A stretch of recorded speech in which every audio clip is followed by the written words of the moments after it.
कोल्हापूरच्या महानगरपालिकेत भाजपच्या महापौर रूपा राणे निकम आणि उपमहापौर शिवसेना शिंदे गटाच्या कोट्यातून जनस्वराज पक्षाचे अक्षय जरग यांना प्रत्येकी 46 मते मिळाल्याने ते विजयी झाले।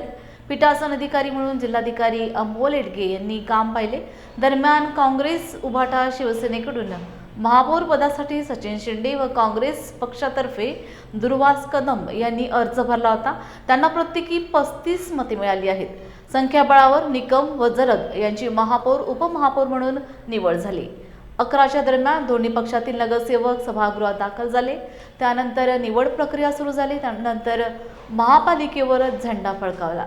निवडीनंतर गुलाल फटाके उडवून कार्यकर्त्यांनी आनंद व्यक्त केला।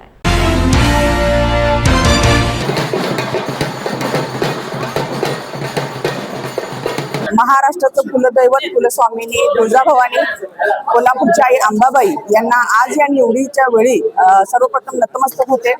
आज माझी कोल्हापूर महानगरपालिका 2026च्या विजयाचा खरं तर आज कोल्हापूर महानगरपालिकेवरती भगवा फडकलेला आहे आणि महायुतीचा विजय आणि मी पहिलीच महापौर। खरं तर मला याचा सार्थ अभिमान आणि खूप आदर आहे की आज मी पहिली महायुतीची महापौर आहे आणि या पदाचा नक्कीच मान ठेवीन आणि कोल्हापूर शहर मायमाऊलीने आमच्यावरती महायुतीवरती जो विश्वास ठेवला आणि आज हे खूप प्रचंड मोठं यश आज कोल्हापूर महानगरपालिकेला महायुतीला मिळालेलं आहे आणि येणाऱ्या नजदीकच्याच काळामध्ये सुद्धा या सगळ्या पदांचा किंवा या ज्या महायुतीने ज्या काही लोकांना आश्वासन दिलेले आहेत ते पूर्ण करण्याचा सुद्धा माझा मानस आहे।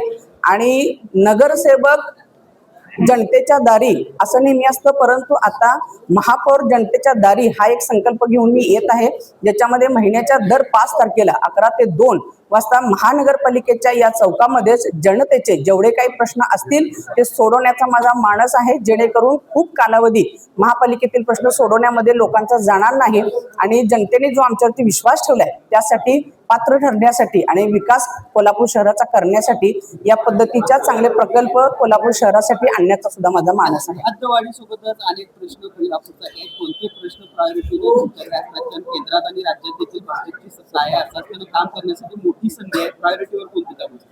तुम्ही जर पाहिलं असेल तर इलेक्शनच्या दरम्यान जो काही महायुतीचा जाहीरनामा झाला त्याच्यामध्ये कर्तव्यनामा हे शब्द होते, त्यामुळे कोल्हापूर शहराच्या प्राधान्याने सर्व प्रश्न सोडवण्याचं कर्तव्य हे आमच्या सगळ्यांचं आहे आणि प्रथमतः चांगल्या वर्गामध्ये महापालिका येण्यासाठी हद्दवाढ होणं हे तर नक्कीच गरजेचं आहे। याबरोबरीनेच सर्वसामान्य जे काही प्रश्न आहेत मग ते पाणी प्रश्न असू दे, कचरा असू दे, हे तर पहिल्यांदा होतीलच, परंतु चांगल्या पद्धतीचे प्रकल्प कोल्हापूर शहरासाठी आणण्याचा माझा मानस आहे।